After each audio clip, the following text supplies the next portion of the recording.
Welcome to hell. Sorry, I meant Venus. Some say it's Earth's twin. But this world is nothing like home. And you're about to experience this scorching hot landscape firsthand. Your mission is to spend 5 seconds on this hellish planet. Trust me, these are going to be a very long 5 seconds. Venus is the second planet from the Sun and our nearest neighbor. At its closest approach, Venus is mere 40 million kilometers, 25 million miles, away from us. After just 4 months in space, you'd finally be able to witness this beautiful but deadly planet up close. 4.5 billion years ago, Venus and Earth formed in the same corner of our solar system. This space rock is about the same size as Earth, and its gravity is similar too. But, unlike our home, the surface situation on Venus is extreme. We know this because we've sent probes to this scorching world. Some probes orbited it, some made a flyby. And some even landed on the surface of Venus. But those didn't last very long. What happened to them? Well, that's what you're about to find out. Time to make your way down to the surface. Don't these clouds look beautiful? Well, don't inhale them. These yellowish bands streaking across the sky are clouds of sulfuric acid. If you could only get a whiff of them, you'd smell the reek of rotten eggs. But to do that, you'd need to remove your helmet, and I definitely do not recommend that. At a height of 50 kilometers, 30 miles, above the surface, visibility is poor. You'd hardly see anything. The incredibly thick atmosphere would block views of this planet and its tens of thousands of volcanoes. The atmosphere is mostly made up of carbon dioxide. And because it's so thick, it traps heat on the planet's surface, keeping it nice and toasty. Just how toasty are we talking? Oh, you are going to find out the hard way.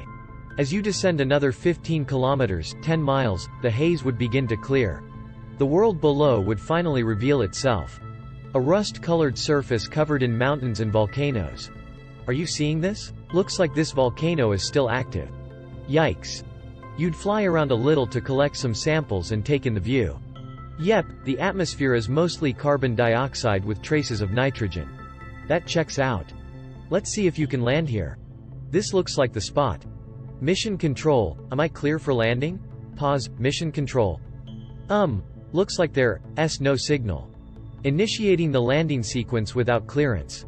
Fingers crossed. Landing your spacecraft would kick up clouds of dust that would take several minutes to settle down in the soupy atmosphere. As it clears, you'd look up into the sky, but you wouldn't find the familiar yellow circle of the sun. On Venus, it always looks like dawn, no matter what time of day it is. That's because the Venusian atmosphere only lets about 10% of the sunlight that hits it reach the surface. Finally, you're about to step out of the spaceship and check out this toxic planet with your own eyes.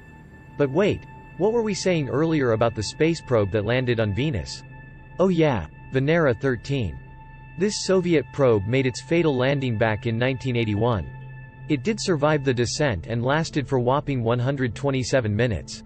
That's longer than any other spacecraft that had made it to the surface. Then, Venera 13 gave way to the violent, uninviting environment of this hell. It was likely crushed under extreme pressure, or it melted. But it's too late to turn around now. You've lived through the 1-hour-long landing, and you're so close. All you need to complete your mission is to spend 5 seconds out there. Yes, out there. In the most extreme environment you've ever been to.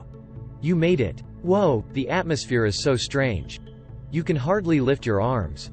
Even though Venus has about the same gravity as Earth, you'd be feeling the sheer weight of its immensely dense air. It would feel like you were walking through water. Very hot water. You'd be glad you were wearing so much protective gear.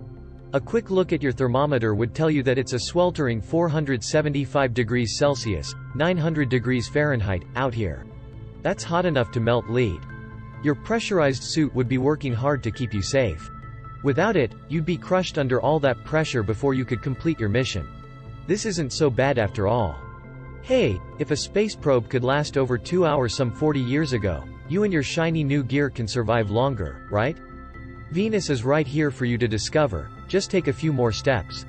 Suddenly, something distracts you from the first-hand human analysis of Venus's surface conditions. Your protective suit breaks. The drastic pressure shift would immediately make you feel like you were deep underwater. With an atmospheric pressure 90 times that of the Earth, Venus would be crushing you from all directions. At the same time, you'd be struggling to breathe in an atmosphere without any oxygen. And the atmosphere you did manage to inhale would scald the inside of your mouth and the top of your throat. Unless you could scramble very quickly back to the safety of your spacecraft, you'd be dead within seconds. Hey, it could be worse. High above you, sulfuric acid clouds would be raining acid. But in this unbearably hot environment, the toxic rain wouldn't reach the surface. It would evaporate long before that. So at least you wouldn't have to worry about acid dissolving your skin and bones. That would be kind of gruesome. You know, in hindsight, maybe we shouldn't have sent you down to explore this hellish surface. We probably should have terraformed Venus into a more hospitable planet first. But that's a story for another ScientificZ.